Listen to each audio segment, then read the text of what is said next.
हम लोग भगवान से हमेशा कुछ न कुछ मांगते रहते हैं। हमारे मांगने का कभी अंत नहीं होता। कई बार हमारी मांगी मुराद पूरी होती है तो कई बार ऐसा लगने लगता है कि प्रार्थना बेकार जा रही है, भगवान हमारी सुन ही नहीं रहा है। जबकि सच यह है कि भगवान हर किसी की सुनते हैं और सभी की झोली भरने की कोशिश करते हैं। लेकिन जब झोली भरी हो या आपको भरी झोली को खाली करने का तरीका नहीं मालूम हो तो भगवान यही सोचता है कि इसे देने का भी क्या फायदा।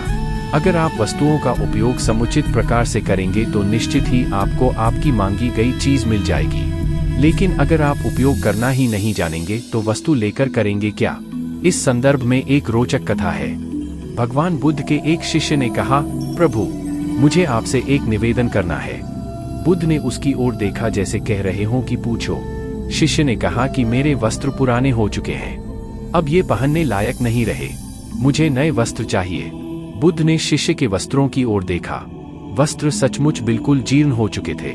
बुद्ध ने दूसरे शिष्य से नए वस्त्र लाने के लिए कहा। कुछ दिनों बाद बुद्ध अपने उस शिष्य के निवास पर पहुंचे। कुशलक्षेम के बाद उन्होंने पूछा, तुम्हें और कुछ तो नहीं चाहिए?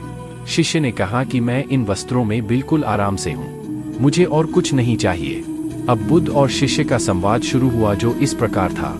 बुद्ध, अब जबकि तुम्हारे पास नए वस्त्र हैं तो तुमने पुराने वस्त्रों का क्या किया? शिष्य, मैं अब उसे ओढ़ता हूँ। बुद्ध, ओढ़ने के पुराने वस्त्रों का क्या किया? शिष्य, जी मैंने उसे खिड़की पर लगा दिया है।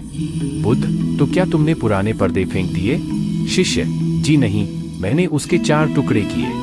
रसोई में उनका इस्तेमाल चूल्हे पर से गर्म पतीलों को उतारने के लिए करता हूँ। बुद्ध, तो फिर रसोई के पुराने कपड़ों का क्या किया?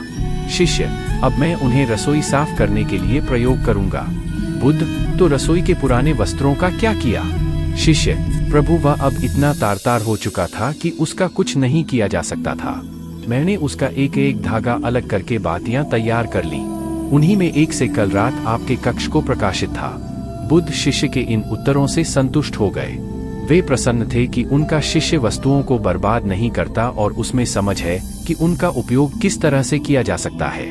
कथा सुनाकर संत ने कहा, इन दिनों जब प्राकृतिक संसाधन दिन प्रतिदिन कम होते जा रहे हैं तो हमें कोशिश करनी चाहिए कि चीजों को बर्बाद ना करें और अपने छोटे छोटे प्रयत्नों से इस धरती को सुरक्षित बनाकर रखें।